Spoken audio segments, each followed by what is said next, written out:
Hey guys, welcome. So today I'd like to discuss about our dependency, Jersey's dependency on the British Crown, and what that means for us as a people, and have we ever thought about relinquishing that dependency on the British Crown? Just like recently England did Brexit from Europe. So how would that be for us as a people of Jersey to do a Brexit from England? As Jersey people, have we considered that and what that could mean for us as a people to have a truly independent island being protected through international law and not needing specific protection from England? And also, how did our dependency on England come about in the first place? And it's really interesting to look at the history of Jersey, because we see that it wasn't really a conscious decision of the Jersey people to become a Crown dependency. And our history, it goes back to Neolithic days, but what we could call recent history started in the year 933. So that's 1,100 years ago, when Jersey became a part of the Duchy of Normandy, which is quite natural for us to do that because Normandy is only 14 miles off the coast of Jersey. And we followed the customary laws of Normandy. And then in the 11th century, William was our Duke of Normandy, and in the famous battle in 1066 he went to England and he defeated King Harold in the Battle of Hastings and became King of England. Now it was at that point that Jersey, being a part of Normandy, also became a part of England, and we were ruled by our king, King William the Conqueror, who was King of England, Normandy and Jersey. So this continued for another 200 years until the year 1205, when King John was King of England, and he lost Normandy to the King of France. What was the King of France's name? Let me have a look, I've got it here. King Philippe Auguste of France. So now England lost Normandy, but Jersey stayed with England. This is how it happened. So this is where we lost our connection with Normandy and we stayed with England. And we became, at that point, we became a British dependency, dependent on the British Crown. And it was then that John established the island of Jersey as a bailiwick, and he appointed a bailiff to oversee the island, and then a lieutenant governor. And now this system has stayed with us since that time of 1205. So for 900 years now, Jersey has been a Crown dependency.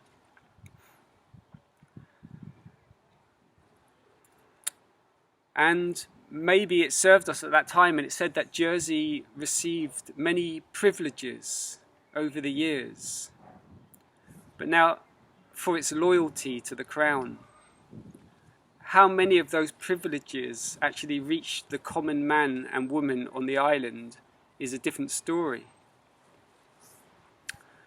So this is how we have it pretty much up to the present day. The bailiff is still on the island, appointed by the Queen. The lieutenant governor, appointed by the Queen.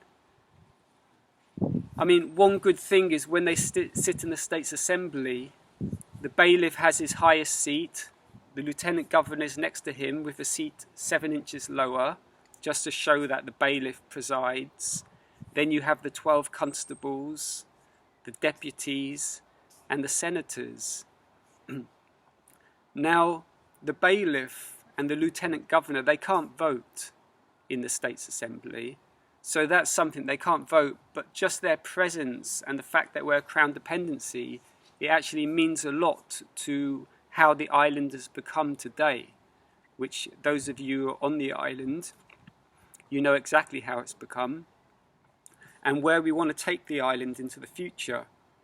Now, do we want to continue with the way the island is going, or do we want to create change? Because the way it's become and the way it's going is a major part to do because we are a Crown Dependency. And let's not forget, Jersey's just 9 miles by 5 miles. It's a very small island. It's only 45 square miles. Should we be like London? Should we be like New York? Or should we be something very different, like what a small, beautiful island is idyllically known to be? And Jersey is not that now. And a big part of that is because of the offshore tax-free banking system on the island. It's changed the island. It's almost like the island's not big enough to hold such a major financial loophole that exists within the finance. It's not a big enough space to hold that, and that's what we see now on the island.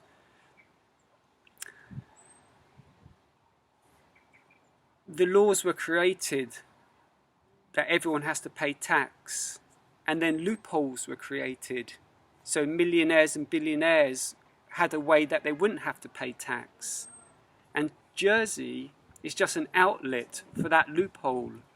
So any multi-millionaire goes to see their top accountant in the City of London, and they'll say, well, these are the laws for paying tax, and these are the loopholes that have been created so people like you can avoid paying tax. And Jersey, along with the Isle of Man and the Cayman Isles, these are all offshore islands where you can put your money and not have to pay tax. And this is what is happening on our island. Our island is being used for the super rich to hide their money. And from that, the whole culture of Jersey has got lost. And the needs of the Jersey people are not being met. And I spoke in the last video about gentrification, how the Jersey people are ending up in the housing estates and the super rich are coming in and buying the beautiful properties in the countryside. Well, this is all this is all a big part to do with us being a Crown Dependency, because they're bringing that energy in, but the Jersey people are not getting the rewards. And they said the Jersey people were very loyal, have been very loyal to the Crown over the last 900 years, so have been receiving all these privileges. Just like when Jersey gave Charles II refuge on the island when Charles I was King of England. And from that you have the big staff now that is brought into the royal court, into the States Assembly, sitting. This staff was a gift when Charles II returned to England eventually and became king. And he gifted that to the leaders of the island for their loyalty. So this may have served the purpose up to now, but it seems like the whole world has gone in a certain direction, and it's an unsustainable direction we have gone in. We cannot continue to live like this as a global population. And Jersey is a part of this global population, and we also have our part to play. And now, how many more cars can we fit on this island? How many more Porsches and Rolls Royces and Mercedes Benz that we can only do most of the time 30 miles an hour on the island anyway? How many more of these cars can we fit on the island? There is need for change. There's need for global change. And there's need for change in our island. And I just want to put it to you, how many of you actually thought about that concept of us becoming free from from being a British dependency, from being dependent on the Crown, and actually becoming an independent island again for the first time in over 1,000 years, and ruling ourselves as Jersey people and making our own laws how we want the island to be, because nearly 50% of the people living on Jersey now are not Jersey people.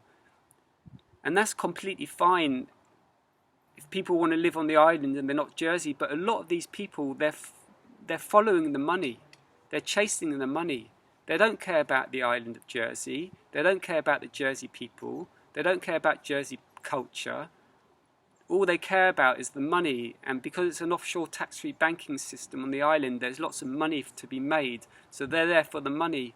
If that was taken away from the island, many people would leave as well to follow the money somewhere else, and I think that's a good thing. I think it should be taken off. The people who want to follow the money can follow, and Jersey can come back to its original state, but moving forward into the 21st century. Now, how do we want Jersey to move forward in the 21st century? Because the way it's going, the Jersey people are not happy. It's not working for the Jersey people. We want to create a zero carbon footprint on the island, or a negative carbon footprint. And we want there to be the freedom for the people, like right now from the Operation Shark marijuana raid. There's a big movement happening on the island for the legalization of marijuana, and so there should be. And there's another draconian law, and before, not only marijuana, but all plants. Like there's certain mushrooms that grow on the island, and because they contain psilocybin, it's illegal to pick them. Well, all this illegality against plants needs to stop. Education is what is needed, not just a fight against the police and the people. So we really need our rights back. And also, since the 1970s, a very draconian law came in that people, Jersey people, are not allowed to sleep in a camper van down by the beach. It's against the law, and the police will come and tell you can't sleep. And the law goes so far that you can't even sleep in your camper van on your own private land. Well, these laws need to change. They don't serve the Jersey people. So this is what I'm really putting forward now. Jersey could be a beautiful example to the world of how a world of people could live in harmony with nature. We'll get the money we need because people want to come to somewhere beautiful. We could create the island very beautiful again, a sustainable island where we're not just living in this old paradigm of consciousness living, which is an unsustainable living using the fossil fuels, but we're creating natural energy through the solar power, through the wind power, through the water power, and we can create a beautiful island using modern means, but in accordance with traditional values. And we can go on as how we'd like to create a beautiful island. But my main point of this is just to really put across, do we really want to continue being a Crown dependency? It's just something for you guys to think about, and to think how, if the Jersey people really took the island back to themselves, because it's almost like we've lost it to some degree, and we need some more and more forward-thinking people in the States Assembly. We need more and more conscious, loving, environmentally friendly people to take positions as senators, as deputies, as constables, who really have the island and its people at the forefront of all the decisions that they make, and money to become a secondary thing, because money will come. And also the farming is our culture, and it's really to go, I'd say go back, but I'd say go forward to organic farming and diverse crop production. Like Jersey has really just become a monoculture crop of the potatoes and the courgettes all fed with pesticides and chemicals which are destructive to the land, destructive to human health. So it's really about creating our farming system into organic permaculture farming, really bringing back the tradition of the Jersey farmer and looking after the cows without abusing them, without taking their calves away from them, but creating a symbiotic relationship with the Jersey cow, where they're sorry, I need some water, where they're protected and not slaughtered and not abused for their milk and their meat, but they're beautifully protected, and our land is protected not by monocropping with the chemicals, but by organic farming, creating a diverse produce of fruit and vegetables for the islanders. And tourism would come naturally for people to come for the quieter life and just take the beauty of the island and the forward thinking of the island, that we've created this beautiful biosphere that maintains itself almost, just creating the harmony with the, tapping into the natural resources of the sun and the wind and the water and the fire, and using elements to sustain the island and get our power from, and for Jersey people to get their land back a bit more. So these are some ideas I'd like you to ponder on, that how we're going to take Jersey into the 21st century, because we see the past, how becoming a crown dependency was almost like an accident. It wasn't a conscious decision. We've seen where it's brought us to the present, which is a completely unsustainable lifestyle, with too many cars, too much finance industry, too much corruption. And it can't carry on that way because the people are dissatisfied, so change has to come. And it's not really just to go up against the police, to go up against the system and have a loggerheads against the system. It's to create positive change, to create the change where we want to see our island going through this transitional period that we're in now globally, to transition Jersey into something more beautiful, whether that is to come away as a crown dependency or to stay as a crown dependency. But either way, positive change needs to come. So we really need some conscious people in the States Assembly, and we really need the voice of the Jersey people to be heard, and to have some changes made which really serve the people in the island without just thinking about money all the time.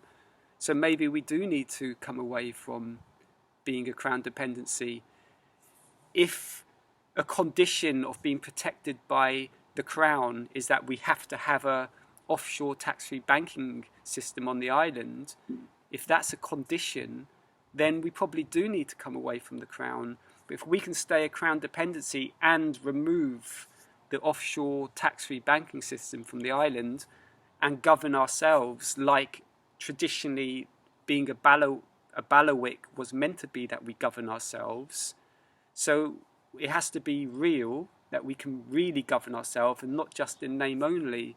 So all these ideas need to be thought out, and we really need to come together as a people on the island to create positive change.